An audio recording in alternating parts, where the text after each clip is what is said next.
These promises strong as a spell. I'll never tell. Yeah, I like you.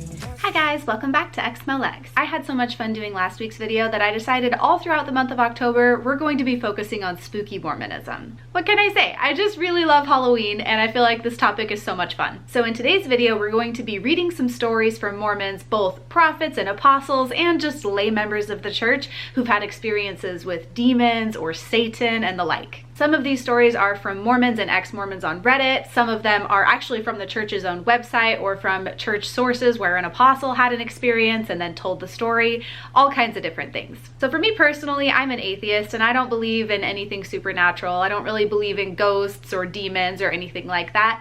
But I'm still really into the spooky vibes and I think it's fun to talk about. But if you do believe in spirits and ghosts, maybe you'll be really creeped out by this. Let's see. We're gonna start off with an experience a temple president had where he said that he met Satan. Logan Temple President Mariner W. Merrill was sitting in his office one morning in the early 1890s when he heard a commotion outside. Stepping to the window, he saw a great congregation of people coming up the Temple Hill, some on foot and others on horseback and in carriages. President Merrill's first thought was, "What will we do with so many people? If we fill every room in the temple, it will not begin to hold them all." The riders tied their horses up at the hitching posts or turned them loose on the temple corrals and walked complacently about the front grounds without seeming to have much purpose in mind. They were rather an odd-looking group and they were dressed quite shabbily. That's something that you'll notice in a lot of Mormon demon stories is the person being dressed shabbily. Leave your ideas in the comments as to why that is. They made no effort to enter the temple, so President Merrill went out to greet them and see what he could do for the group. He said to their leader, "Who are you? And who are these people who have taken possession of the temple grounds unannounced?" He answered, "I am Satan." Why would Satan say it like that? I am Satan. He answered, "I am Satan, and these are my people." Okay. Brother Merrill asked, "What do you want, and why have you come here?" Satan replied, "I don't like what is being done in the Logan Temple and have come to stop it." That was a bit of a shock to President Merrill, and he answered, "No, we will not stop it. This is the work of the Lord and must go on. You know that you or anyone else cannot stop the work of the Lord." This is the most cheesy story. If you refuse to stop it, I will tell you what I propose to do, the adversary said. "I will scatter this congregation of people throughout these valleys, and we will keep people from coming to the temple. We will whisper in their ears and discourage them from attending the temple. This will stop your temple work." Is it just me, or is it more likely that if anything like this actually happened, it was just like a group of people who were against the church, and the one that said that he was Satan was just dicking around? President Merrill then used the power of his priesthood and commanded Satan and his followers to depart from holy ground. Okay, how would Satan and a bunch of demon followers even get onto holy ground to begin with? Isn't that the point of dedicating the temple grounds so that they can't come there? I don't know. He said that within 4 or 5 minutes there was not a person, horse, or buggy in sight. They just disappeared into thin air and were gone. Okay, they disappeared into thin air, but it took 4 or 5 minutes? Isn't it more likely that they just got on their horses and left? Why would it take 4 or 5 minutes for them to disappear? And were you actively watching them disappear? Was it like they were dissolving? Or were they just slowly becoming more and more invisible? I'm curious, let's have more details. Then, for the next 10 or 12 years, we could have closed the Logan Temple, for very little work was accomplished. In one full year, the number of endowments done totaled only 5,121, while in our day, we have done 3,064 in one day. Where all ordinances for the year totaled but 20,000, today we have done 15,000 in one day, and a total of 1.8 million for the full year. Christian L. Olson lived only a half-mile from the temple, and he said anytime he said out loud that he was going to the temple, something happened to keep him away. One evening he said to the boys, "Tomorrow we will finish grinding out molasses, and then I'd like to spend a week in the temple." Who spends a week in the temple? The mill was operating perfectly that evening, but the next morning the main wheel was broken. Maybe one of the boys broke it because they didn't want to spend a week in the temple. The more they repaired the machine, the more things broke and went wrong with it. He finally spent the full week making repairs so the only day's grind of molasses could be completed. He did not get to spend the week in the temple. Another time when he planned Another time, when he planned a day in the temple, he got up to milk his cows and the corral gate was open. He spent the day hunting the cows in the west fields. Still another time, the corral gate was open again and the horses were gone. It took 2 days to find them in Logan Canyon. He said, anytime I wanted to go to the temple, I soon learned that I could not say it out loud. I got up, milked my cows, set the bucket down, and ran. And then I could get there without any trouble. Okay, so what I'm gathering from these stories is that Satan is always near you and he can hear what you say but not hear your thoughts. But I thought Satan was always tempting us in our thoughts. I don't know. Let's keep going. 8 girls left Garland in a white top buggy one morning at 4 a.m. to do baptisms in the temple. Just as they arrived on the west mountain where they could see the temple, a wheel came off the buggy. Before they reached Logan, they had trouble with all 4 wheels. A hame strap had broken, the yoke came apart, and there was one delay after another every few minutes. They finally reached Logan at 5 p.m. after the baptisms were done and the font had been emptied. Some of the men were still there. The font was refilled and the girls were baptized. They said that Satan followed them all the way to Logan that day. The evil one's power and influence are real. He knows the value of temple work and would do anything in his power to keep people away. But he failed to recognize the faithfulness and devotion of the saints in this area, for they were not easily discouraged. Well, first of all, this makes me think of all the times that I said similar things when I was a Mormon. Like, we heard stories like this. Satan will try to keep you from going to the temple. So every time anything happened surrounding the temple or even just going to church, we would blame it on Satan. Like, one time we were trying to go to church and I think like our car wouldn't start or something, and we said that that was Satan trying to keep us from going to church that day. There was other times where like we were gonna go to the temple but something came up and we'd be like, Satan is trying to keep us from going to the temple. Like, this is such a common thing that Mormons do because of stories like this. Every time anything happens, like any inconvenience surrounding the temple, it was Satan. This story is so funny to me because if anything like this actually happened, like the story of Satan and his followers coming to the temple, if that actually happened, they were just people. Okay, let's keep going. This one is from Reddit. I know a TBM, True Believing Mormon, a relatively liberal guy actually, who simply can't deny the truthfulness of the church because when he was rebelling in his youth, early 20s, he had a profound experience. Satan attacked him in his sleep. As he described the event, I recognized it immediately as sleep paralysis. But when he told his parents what had happened, they said, we've been praying for Sorry. We've been praying for this to happen so that you will know the church is true. And this confirmed for him that the incident was real, that Satan had attacked him. Explaining sleep paralysis to him had no effect. He knows he's had a deeply religious experience. Can you imagine having sleep paralysis and thinking Satan attacked you and then talking to your parents about it and then being like, we prayed for this to happen? Like, what? When your parents are so Mormon that they pray Satan will attack you in your sleep? I've had sleep paralysis happen to me like probably 10 times or less in my lifetime, mostly when I was a kid. And, you know, I remember specifically it happening a couple times when I fell asleep in the car, and then I would wake up and like be able to tell that I was in the car, but unable to like open my eyes or move my limbs or make sound, and it like freaked me out. But it never occurred to me that it was Satan, like never one time. And sleep paralysis is like pretty common and it has nothing to do with Satan. All kinds of people suffer from sleep paralysis. It's just so funny to me. And it's sad, like it's devastatingly sad that your parents would be like, yes, we were praying for Satan to attack you. But it's also hilarious. Like, I just can't imagine your parents being like, yes, we prayed for this to happen. As if that should be some kind of like faith-inducing experience. I'd be like, who did you pray to? Did you pray to Satan to attack me? Or did you pray to God that God would make Satan attack me? And why would he do that?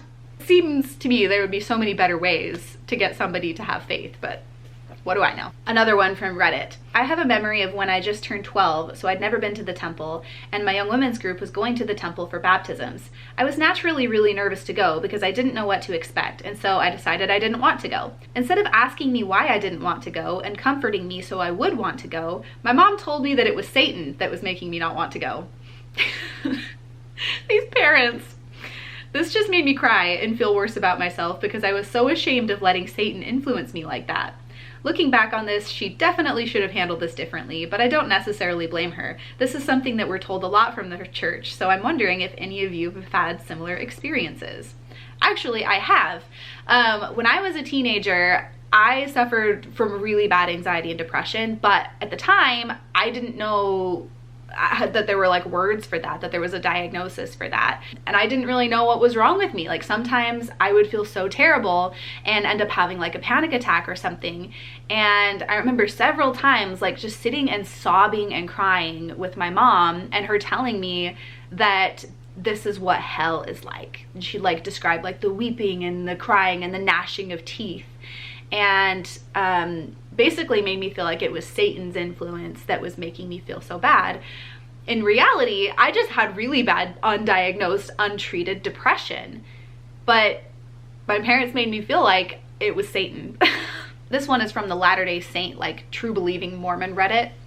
I've had 3 experiences with demons/Satan. Both times happened to my wife when we first got married last year. First time was on our honeymoon, and my wife has the gift of feeling vibes. The gift of feeling vibes. Okay.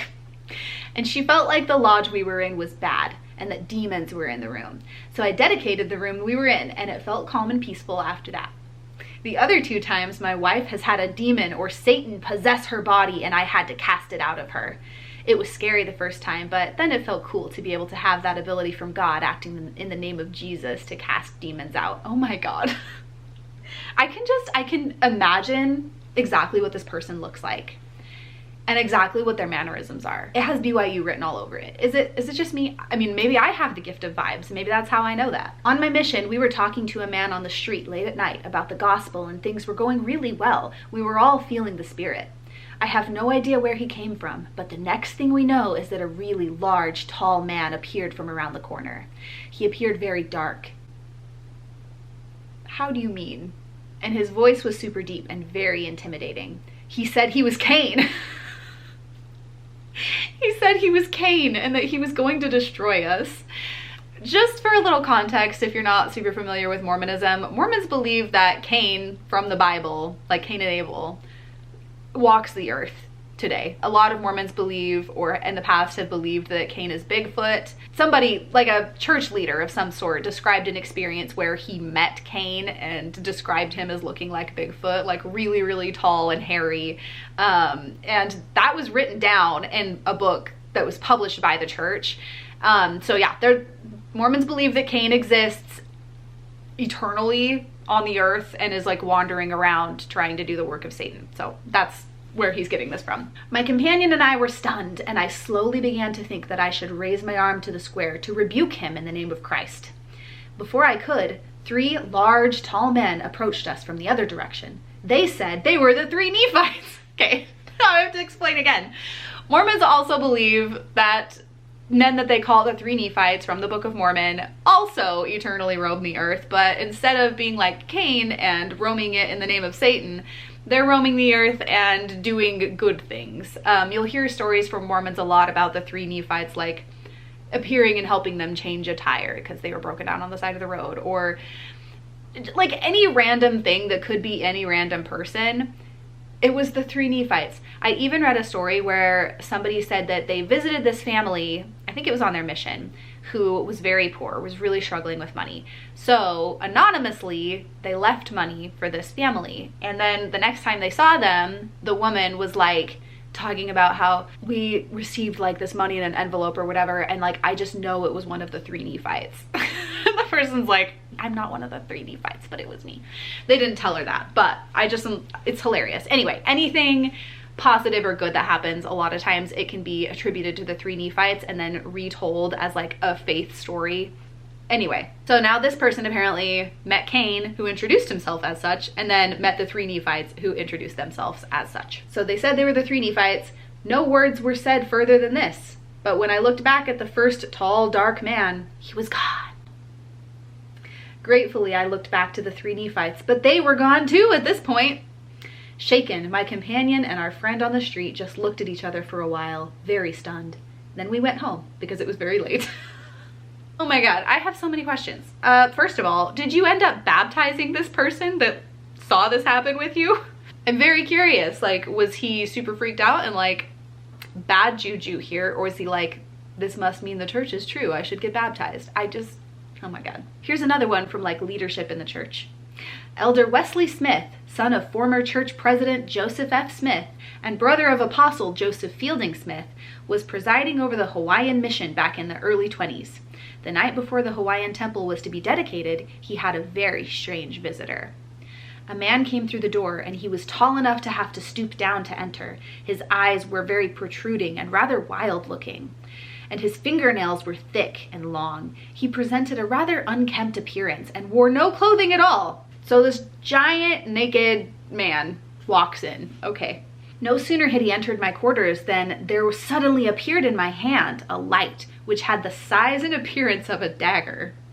A voice then said to me, "This is your priesthood." The priesthood is a knife. Okay. Accordingly, I forthwith commanded the personage in the name of the Lord Jesus Christ to depart. Upon seeing the light in my hand, he stopped, and on being commanded to leave, he backed out of the door and departed out of my sight. A shaken Elder Wesley contacted his brother, Apostle Joseph Fielding Smith, who identified the intruder as Cain, whose curse it is to roam the earth, seeking whom he may destroy. He then went on to describe Cain as a representative of the adversary, and that there was always an unusual manifestation of his spirit just prior to the dedication of every temple. What? What? Every time a temple is dedicated, a manifestation of his spirit appears? I need more stories about this. Apostle Joseph Fielding Smith, who went on to become the prophet, claims that every time a temple is going to be dedicated, Cain appears. Why aren't there more stories of this? I need to hear more stories of this. I say we send a letter to the current prophet of the church requesting the stories of all the temples he's dedicated and the Cain figure that appeared before the dedication. Okay, here's another one. This one is including a current Mormon apostle, M. Russell Ballard. In 1977, then church historian Leonard Arrington attended a dinner for a handful of people in Salt Lake City. Present at the dinner and slated to address the group was a man named M. Russell Ballard, current president of the Quorum of the 12. Ballard had recently returned from serving as a mission president in Toronto, Canada, and had since been called as a general authority of the LDS Church. Ballard's remarks that evening focused on an experience he had while a mission president in which he performed an exorcism. This is the only one of these stories I'm going to share today of an exorcism, because next week we're going to do a whole video on exorcism in the Mormon Church. According to Ballard, a woman who lived within the mission boundaries began to exhibit signs of possession during a group trip to the LDS temple in Washington, D.C. She was behaving strangely on the trip, but was perfectly fine within the temple, only to resume her behavior once she got out. Ballard heard about this case from the missionaries who had been visiting the woman and trying to cast out the evil spirit that had possessed her, and he decided to visit her himself. When he arrived, even before he entered the house, the woman shouted, "Don't let that man in! Don't let him in the house!" But despite the demonic objection, Ballard entered the home and saw a face that was contorted in such a way that she was unrecognizable.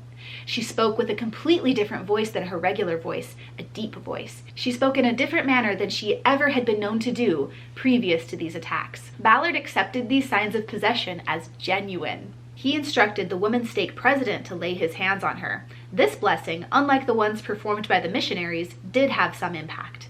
Ballard, who had by this point identified the possessing spirit as Satan himself, claimed to feel Satan leave the woman but remain in the room. Soon, however, the devil returned and took possession of the woman. At this point, Ballard took over the exorcism himself. He laid his hands on the woman's head and contended with the devil for 20 to 30 minutes before eventually casting him out for good, not only from the body of the woman, but from the room completely. Why did it take so long? Since when does Satan have that much power in Mormonism lore and doctrine? Since when does Satan have enough power to possess somebody and not leave their body for 20 to 30 minutes when somebody with the power of the priesthood is casting him out? I'm sorry, what? Okay, let's finish the story. After telling this dramatic story, Ballard offered his interpretation of the events. The devil possessing the woman had not wanted Ballard to enter the home because Ballard was the ultimate church authority in the region. This was also the reason that the stake president and missionaries were not able to banish the demon completely. The fact that he is a current apostle, I need him to retell this story over the pulpit and general conference. I just have to know how the members would react. I mean, I'm sure they'd probably be like, amazing. But like, does not anybody else feel like this is the most bullshit story? To me, it sounds like the woman maybe has some issues. And then that would make more sense as to why it would take 20 to 30 minutes to calm her down. Like, I can't wait to hear what y'all have to say. Leave it in the comments. Let's read one from the very beginning of church history. In September of 1831, the prophet Joseph Smith decided to take his family, then dwelling in Kirtland, and move to Hiram, Ohio. Sidney Rigdon was left to preside over the saints in Kirtland. On one occasion, during Joseph's absence, Sidney informed the body of saints that the keys of the kingdom had been taken from the church. Can you even do that? The invisible keys of the kingdom can be taken? This caused a great deal of confusion and discouragement. Joseph was immediately sent for, and upon his return, declared the things that Sidney had taught were false. Okay. The prophet added that because of the things Elder Rigdon had said and done, the devil would handle him as one man handles another. Physically, I'm assuming then? In a fulfillment of Joseph's words, a few weeks after this, Sidney was lying in bed alone when suddenly an unseen power lifted him from his bed and tossed him from one side of the room to the other. His family heard the noises coming from the room and rushed in and found him being thrown from one side of the room to the other. This happened some 3 times over the course of the night. Sidney was physically laid up for 5 or 6 weeks because of the effects of the experience. Thus, having spoken under the influence of the devil, Sidney was then turned over to the physical buffetings of Lucifer. How can anybody take this seriously? If you haven't seen the video that I made last week, you should watch it. It's kind of the start of my series on spooky Mormonism, where Joseph's talking about how Joseph Smith had all of these folk magic and occult and like black magic kind of influences, including like scrying and possibly animal sacrifice, lots of secretive stuff, blood oaths, like all kinds of things. These people, Joseph Smith most prominently, and as, you know, the creator of this religion, were very, very superstitious. They had a lot of really strange beliefs. And the funny thing is, if you might notice, people who are atheists, actively atheists, who don't believe in any of this, they don't have experiences like this. Why is that, do you think? Why is it, do you think, that religious people are always the people getting possessed by Satan and who Cain is appearing to them and the 3 Nephites? Has there ever been anybody in the history of the world who is unfamiliar with Mormonism who had the 3 Nephites approach them? No. I wonder why that could be. The following account was given by Harold B. Lee in General Conference, October 1949. First of all, Harold B. Lee, prophet. Second of all, I love that this story was said in General Conference, and I want to hear more stories like this in General Conference. It would be so much more entertaining. I want to bear to you my solemn witness that I know there are evil forces in the world today. It would seem to me somewhat significant, as I have thought about it, that the first and only experience of its kind I ever had came shortly after I came into the Council of the 12, when I was asked to administer to a young woman who was possessed of an evil spirit.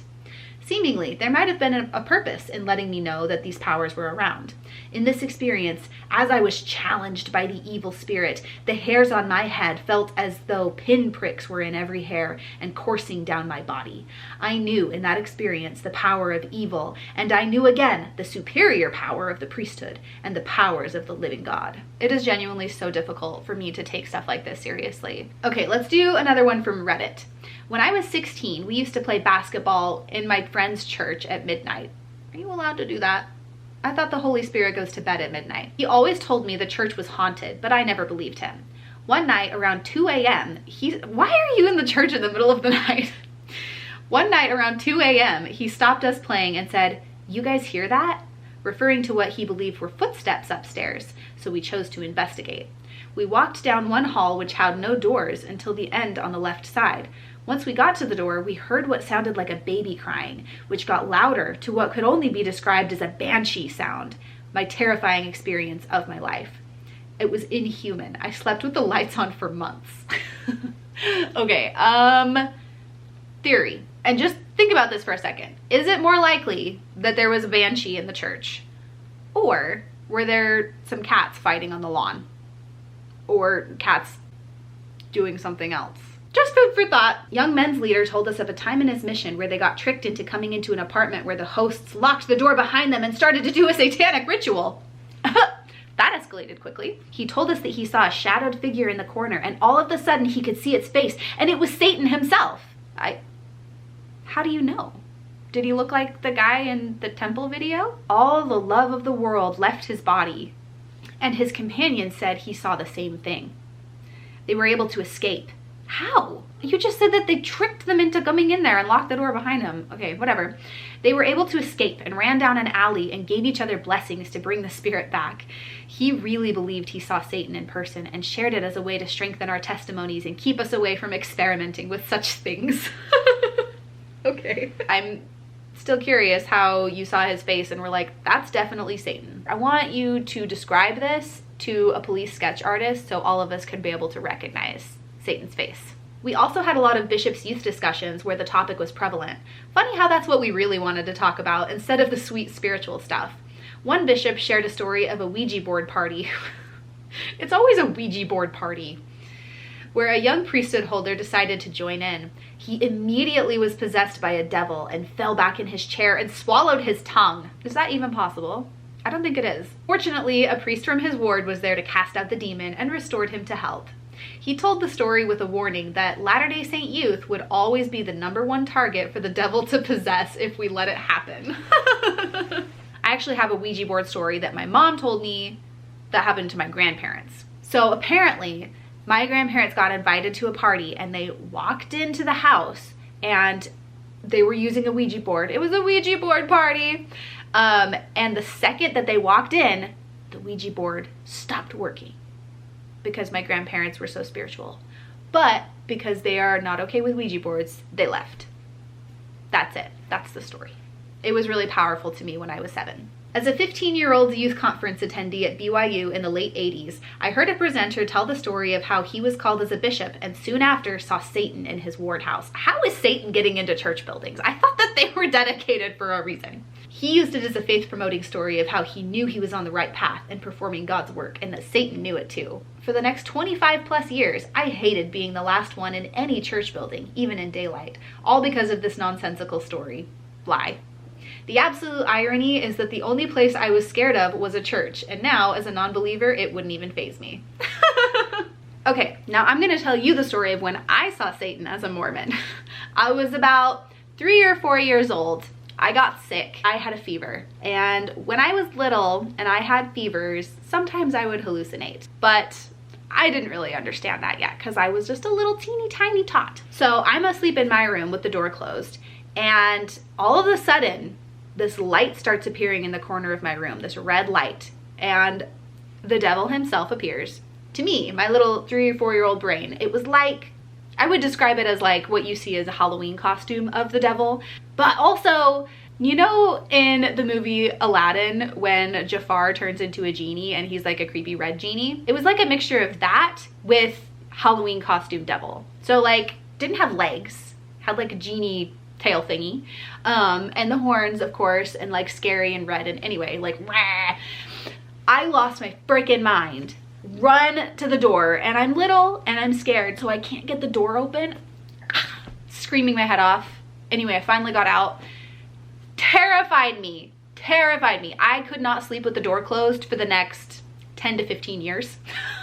Had to have the door open when I was sleeping because of that experience, because I was so scared of the devil appearing in my room and not being able to open the door and get out. Obviously, I know now as an adult that I was literally having a fever-induced hallucination. But yeah, that's the time that I thought I saw the devil when I was a Mormon. Absolutely cannot wait to hear your comments on this one. I want to hear what you have to say because I know there's going to be some funny ass comments. And also, if you ever had an experience as a Mormon where you saw the devil or you met Cain or anything of the like, we would love to hear it. Leave it in the comments down below and look forward to next week's video where we will talk about Mormon exorcisms. Thank you so much to my patrons for supporting the channel. You guys are the best. An extra special thank you to Amy, Doug Davis, and Tans for supporting at the Demon tier on my Patreon. If you would like to support the channel, there are links to do so in the description below. Thank you so much for being here, and I will see you guys next time. Bye. Strong as a spell, I'll never tell. I like you, that's for sure.